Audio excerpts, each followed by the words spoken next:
আমরা এই মুহূর্তে আছি হারম্বাতে। আমি আপনাদের দেখাবো হারম্বার পুরো পরিবেশটা এবং কি কি খেলাম, কি কোথায় কোথায় ঘুরলাম। সো আজকের মতো ভিডিওটা শুরু করা যাক। Let's go. এই যে আমরা সকালবেলা রওনা হয়ে গেলাম হারম্বার উদ্দেশ্য এবং একটা যাত্রা বিরতি নিলাম। আমাদের ট্যুর গাইড আমাদের দেখাচ্ছিল যে এইখানে ঝিনুকের সম্পর্কে অনেক ধারণা দিচ্ছিল আর কি। এবং দেখেন কত সুন্দর ঝিনুক দেখতে পাচ্তেছেন আপনারা। এবং ঝিনুকের মুক্তাগুলো আমাদের দেখাচ্ছিল, খুবই সুন্দর দেখতে লাগতেছিল আর কি। যদিও মুক্তা দিয়ে অনেক গয়না বানানো, সেইগুলো প্রদর্শনী আমাদের দেখাচ্ছিল কীভাবে গয়নাগুলো তৈরি করা হয় এবং গয়নাগুলো কেমন দেখতে হয়।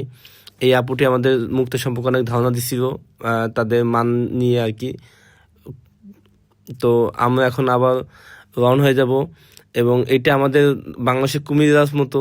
আমরা যখন কক্সবাজার যেতে কুমিল্লার বিরতি নিই, সেই কুমিল্লার মতো দেখতে পাচ্ছেন। ওই যে আমাদের বাস সামনে দাঁড়িয়ে আছে নিয়ে যাওয়ার জন্য। তো আমরা এখন রওনা হয়ে যাবো হারম্বের উদ্দেশ্যে।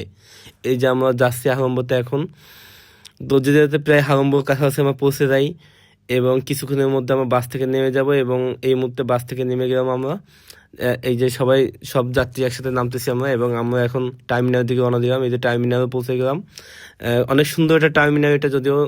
এবং আমাদের ট্যুর গাইড পতাকা হাতে আমাদের খুঁজে নিচ্ছে এবং আমরা এখন লঞ্চের দিকে রওনা হব। এই যে আমরা লঞ্চ টার্মিনাল ঘাটে পৌঁছে গেলাম এবং আমাদের লঞ্চটা একটু সামনে আছে এবং এই জন্য হেঁটে হেঁটে সামনে পৌঁছতে হবে। এই যে আমাদের লঞ্চটি অপেক্ষা করতেছে আমাদের জন্য। এটার নাম হচ্ছে অ্যাপ্রো ক্রুজ। এটা 5 স্টার একটা লঞ্চ। তো এইখানে আমাদের কী কী খাবার দেখি আপনারা দেখতে পাচ্ছেন, অনেক ধরনের খাবার আছে এখানে। যার যেটা চয়েস সে সেটা বেছে নিতে পারবে এবং আনলিমিটেড বাফেট খাবার যদিও।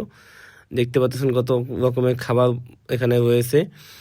তো আপনার পছন্দের মতো খাবার এখানে খেতে পাবেন। এবং আমরা এখন আয়ারল্যান্ডের দিকে উদ্দেশ্যে রওনা হয়ে গেছি। দেখেন ওই যে কত সুন্দর দুইটা ল্যান্ড এবং এবং তারা আমাদের বাই বাই জানাচ্ছে। দেখুন কত সুন্দর একটা ল্যান্ড। এখানে দুইটা পাথর পাশাপাশি দাঁড়িয়ে আছে এবং আমার পিছে দেখতেই পাচ্ছেন আপনারা কত সুন্দর একটা আইল্যান্ড। এটা হারম্ব আইল্যান্ড বলা হয়। একটু জাহাজের সামনের দিকে আমি চলে আসলাম যদিও। দেখতেই পাচ্ছেন আমার সামনে পরিবেশটা কত সুন্দর এবং অনেক এখানে প্রচুর আইল্যান্ড আছে যদিও। মানে প্রকৃতি কত সুন্দর, সামনে সামনে না হয় দেখে বুঝতেই পারবেন না। দেখেন কত আইল্যান্ড এবং পানি কত সবুজ।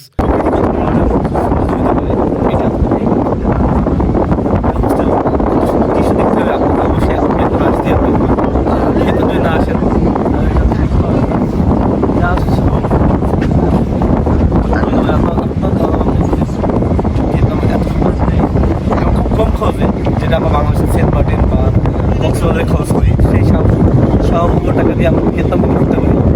এটা আমার সাথে বিদেশে ভর্তি